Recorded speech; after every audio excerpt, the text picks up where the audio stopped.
नमस्ते बच्चों, कैसे हैं आप सब।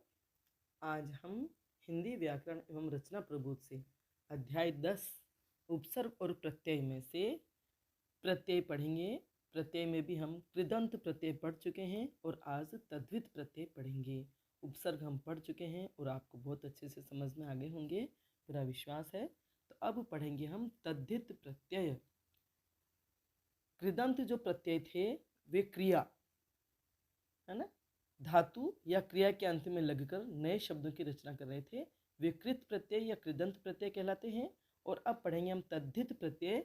तो क्रिया शब्दों को छोड़कर संज्ञा, सर्वनाम, विशेषण आदि में जुड़कर नए शब्द बनाने वाले प्रत्यय तद्धित प्रत्यय कहलाते हैं, है ना। तो तद्धित प्रत्यय क्या होते हैं? क्रिया शब्दों को छोड़ करके जो संज्ञा, सर्वनाम और विशेषण शब्द होते हैं उनमें जुड़ करके नए शब्द बनाते हैं। ठीक है, जैसे मानव में ता प्रत्यय जुड़ा तो बन गया मानवता। जादू धन गर तो ये हो गया जादूगर। बाल धन पन तो बालपन। लिख धन आई तो लिखाई। इनमें क्रिया ही नहीं है, संज्ञा है, विशेषण है ना। संज्ञा और विशेषण के रूप हैं और उनमें हम प्रत्यय लगा करके नए शब्द बना रहे हैं। तद्धित प्रत्यय के भेद। तद्धित प्रत्यय के कितने भेद होते हैं? 7 भेद होते हैं। कर्तृवाचक प्रत्यय, भाववाचक प्रत्यय, संबंधवाचक प्रत्यय, गुणवाचक प्रत्यय, स्थानवाचक प्रत्यय, ऊनतावाचक प्रत्यय और स्त्रीवाचक प्रत्यय। एक बार मैं वापस बता दूं, कई बार प्रत्यय लगने पर जो मूल शब्द होते हैं उनके शुरुआत में, मध्य में या अंत में प्रयुक्त स्वरों में परिवर्तन हो जाता है, मतलब उनका रूप बदल जाता है जब उनके साथ स्वर जुड़ते हैं। तो वो जो स्वर होता है ना, जैसे मतलब मूल शब्द और प्रत्यय, मूल शब्द का अंतिम वर्ण और प्रत्यय का जो पहला वर्ण होता है, अगर वह पहला वर्ण स्वर होता है तो मूल शब्द के आदि, मध्य या अंत में मात्राओं को परिवर्तित कर देता है। अभी जैसे इसमें लिख धन आई तो लिखाई, है ना। लिख और आ तो आ की मात्रा ख में जुड़ गई और बन गया लिखाई। जबकि मानवता, जादूगर, बालपन में ऐसा कुछ भी नहीं हुआ है और उनमें जो व्यंजन है उनका वर्ण, मतलब प्रत्यय का जो व्यंजन है तो वो प्रत्यय यूं का यूं लग जाता है, और जबकि स्वर होता है तो वह मात्रा में परिवर्तित हो जाता है और वह शब्द का चाहे आगे भी रूप बदलता है, बीच में भी रूप बदल सकता है या पीछे से रूप बदल सकता है। ठीक है, स्वर में तो पीछे वाला ही बदलता है, लेकिन जब प्रत्यय लगते हैं तो कई बार शब्द तीनों तरफ से बदल जाते हैं। ठीक है ना, आप इनका ध्यान रखें। अभी हम पढ़ेंगे तो और पता चलेगा आपको। तो पहला प्रत्यय है कर्तृवाचक तद्धित प्रत्यय।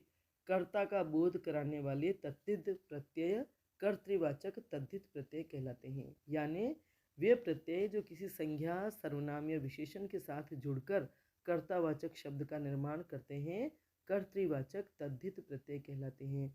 जैसे आर, आर शब्द सुनार, आर प्रत्यय जुड़ेगा तो सोना शब्द में आर प्रत्यय जुड़ेगा तो बनेगा सुनार। तो ये सोना जो है उसकी ऊ की मात्रा ऊ में बदल गई है, सुनार।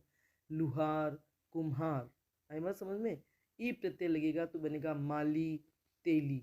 वाला प्रत्यय लगेगा तो बनेगा गाड़ी वाला, टोपी वाला, इमली वाला। आई बात समझ में। ये कर्तावाचक प्रत्यय हो गए, कर्तावाचक शब्द बन गए, है ना। सुनार, लुहार, कुम्हार, माली, तेली, गाड़ी वाला, टोपी वाला, इमली वाला। तो ये जो तद्धित प्रत्यय हैं ये कर्तृवाचक शब्दों का निर्माण कर रहे हैं। दूसरा है भाववाचक तद्धित प्रत्यय। भाव का बोध कराने वाले तद्धित प्रत्यय भाववाचक तद्धित प्रत्यय कहलाते हैं। मतलब वही कि वे प्रत्यय जो किसी संज्ञा, सर्वनाम या विशेषण के साथ जुड़कर भाववाचक संज्ञा बनाते हैं वे भाववाचक तद्धित प्रत्यय कहलाते हैं। जैसे आहट, है ना, कड़ुआ, कड़ू, कटु में आहट प्रत्यय जुड़ा तो बन जाएगा कड़वाहट। ता प्रत्यय जुड़ेगा तो सुंदरता, मानवता, दुर्बलता। इनमें मूल शब्द हैं सुंदर, मानव और दुर्बल। आपा, मोटापा, बुढ़ापा, बहनापा। तो इनके मूल शब्द हैं मोटा, बुढ़ापा, बूढ़ा, बूढ़ा, बूढ़ा व्यक्ति के लिए बूढ़ा और बहन, और इनमें आपा प्रत्यय लगे तो बन गया मोटापा, बुढ़ापा और बहनापा। ई प्रत्यय लगा गर्म में तो गर्मी, सर्द में तो सर्दी, गरीब में तो गरीबी। तो इस तरह से भाववाचक संज्ञाएं बन गई। तीसरा प्रत्यय है संबंधवाचक तद्धित प्रत्यय। संबंधवाचक तद्धित प्रत्यय संबंध का बोध कराने वाले तद्धित प्रत्यय संबंधवाचक तद्धित प्रत्यय कहलाते हैं। इनमें मतलब वही कुछ प्रत्ययों के लगने से संबंधवाचक शब्दों की रचना होती है। जैसे इक प्रत्यय लगा, शरीर में इक प्रत्यय लगा तो शारीरिक, समाज में लगा तो सामाजिक, मानस में लगा तो मानसिक। एक बात समझ में, इक प्रत्यय लगा तो मूल शब्द शरीर, समाज और मानस जो है वे बदल गए। तो ऐसे इक प्रत्यय लगने से शरीर में आ की मात्रा आ गई शारीरिक, सामाजिक, मानसिक, सभी में एक प्रत्यय जब भी लगेगा वे शब्द दीर्घ हो जाएंगे, आगे जो वर्ण होंगे वे दीर्घ हो जाएंगे। आलू प्रत्यय लगा तो कृपा में लू, आलू तो कृपालु, श्रद्धालु, ईर्ष्यालु।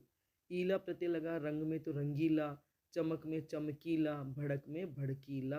और तर प्रत्यय लगा तो कठिन तर, समानतर, उच्चतर। आ रहे समझ में प्रत्यय। अब अगला है गुणवाचक तद्धित प्रत्यय। गुण का बोध कराने वाले तद्धित प्रत्यय गुणवाचक तद्धित प्रत्यय कहलाते हैं। मतलब ये गुणवाचक विशेषण बन जाते हैं।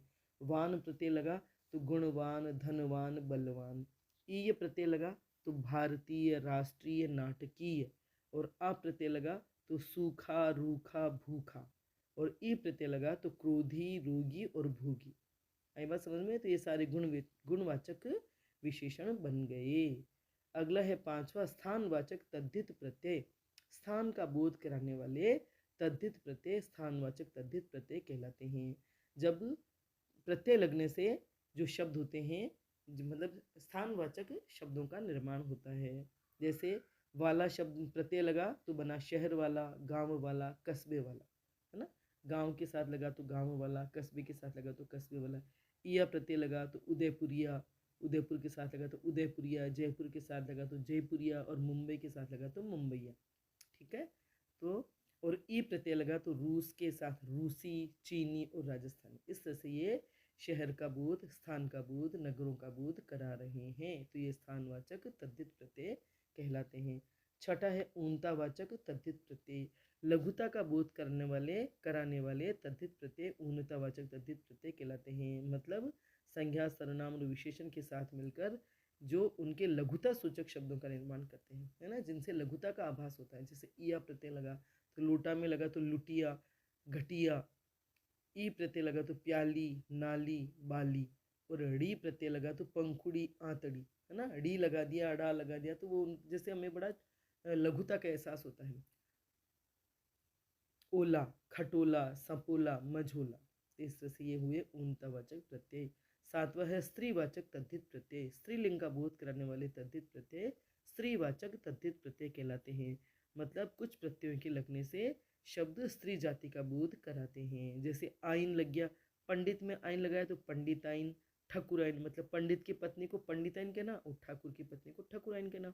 इन प्रत्यय लगा तो मालिन, माली की पत्नी मालिन, कुम्हार की पत्नी कुम्हारिन और जोगी की पत्नी जोगिन। भले वो मालिन न हो, वो पंडिताइन न हो, लेकिन ये इन प्रत्यय लगने से स्त्री वाचक स्त्री जाति का बोध कराते हैं। नी प्रत्यय लगा तो मोरनी, शेरनी, ये सब स्त्रीलिंग हो गए।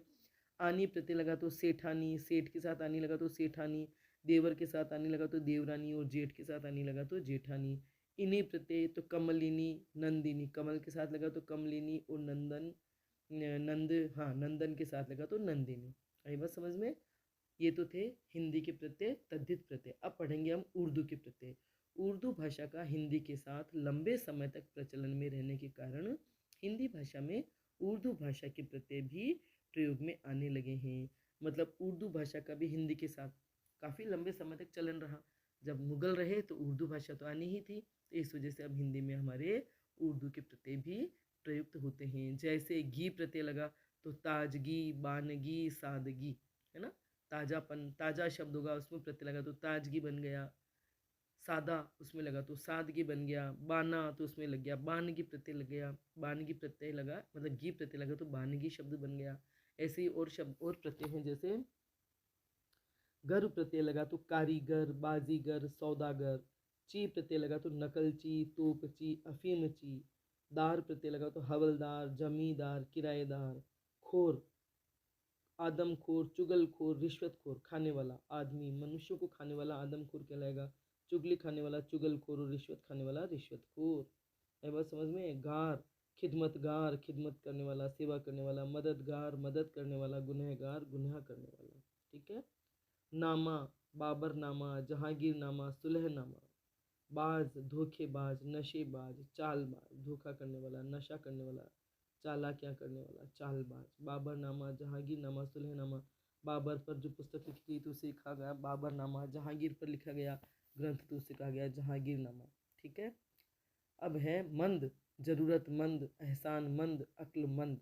और इनकी बात यह है कि उर्दू प्रत्यय लग रहे तो वे मूल शब्द भी उर्दू ही हैं। हिंदी प्रत्यय लगेंगे तो मूल शब्द भी हिंदी होंगे, और संस्कृत के प्रत्यय लगेंगे तो मूल शब्द भी संस्कृत होंगे। ठीक है। आबाद, सिकंदराबाद, औरंगाबाद, मौजमाबाद। इंदा, बाशिंदा, शर्मिंदा, परिंदा। इश प्रत्यय तो साजिश, ख्वाहिश, फरमाइश। गाह, ख्वाबगाह, ईदगाह, दरगाह। गीर, आलमगीर, जहांगीर, राहगीर। आना प्रत्यय लगा तो नजराना, दोस्ताना, सालाना। ईयत प्रत्यय लगा तो इंसानियत, इंसान में तो इंसानियत, खैरियत, आदमियत। ईन प्रत्यय लगा तो शौकीन, रंगीन, नमकीन। कार प्रत्यय लगा तो सलाहकार, लेखाकार, जानकार। दान प्रत्यय लगा तो खानदान, पीकदान, कूड़ादान। और बंद प्रत्यय लगा तो कमरबंद, नज़रबंद, दस्तबंद। तो आपको और भी प्रत्यय होंगे अभी तो आपको इन सब शब्दों को, प्रत्यय वालों को, मतलब प्रत्यय को और उपसर्ग को आपको बार बार पढ़ना है, ताकि आपके ये शब्द दिमाग में बैठ जाएं। और जैसे ही पूछा जाए कि ये प्रत्यय लगाकर 3 शब्दों का निर्माण करो या 2 शब्दों का निर्माण करो या बनाओ या लिखो, तो आप फटाफट आपको सूझ जाए और आप वे शब्द लिख दें। इसलिए आपको बार बार पढ़ना ज़रूरी है। वीडियो समझ में आ गया होगा, पसंद आया हो तो लाइक करें, अपने दोस्तों के साथ शेयर करें, मेरे चैनल को सब्सक्राइब करें, बेल आइकन भी अवश्य टच करें, ताकि जब भी मैं वीडियो बनाऊंगी उसकी सूचना आपको तत्काल मिल जाएगी। धन्यवाद।